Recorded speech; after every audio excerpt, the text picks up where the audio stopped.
Just picked up a free John Deere. Looks like it's a 26T. I've got photos of that. I'll just go ahead and open shot edit.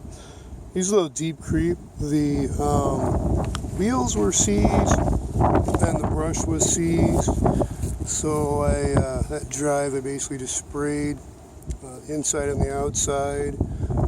That one's a little loose, the caster.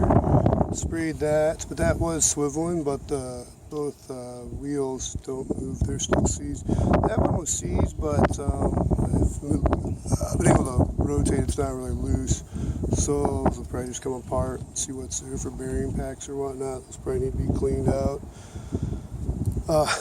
Reported as no bag, just as is. That piece was there, I don't know what that is, I grabbed it anyways, it's there. I assume I'll use it as a pattern, so for new fabric, it can be made out of some whatever, it looks kind of like a tarp material.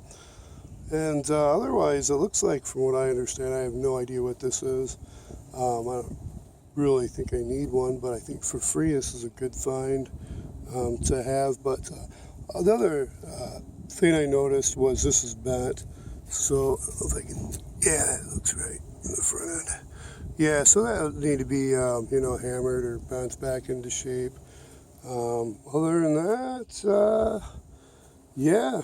basically just clean it up a little more and then maybe do I'll try that Loctite Extend Rust Neutralizer, since that's like a primer. So leave it as is for patina, and then if I want to later paint it to do more, I can do that, but $5 or something maybe I'll put into it, and whatever material is going to be needed for the bagging parts, I'll make that with something I'm sure cost effectively.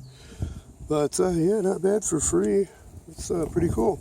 So wasn't working, and now working forward and reverse, so that's working. And the brushes don't seem in, they're all there. So they're all present, so that's working condition to me, other than, it needs a catch bag. Okay, well, be safe and stay healthy.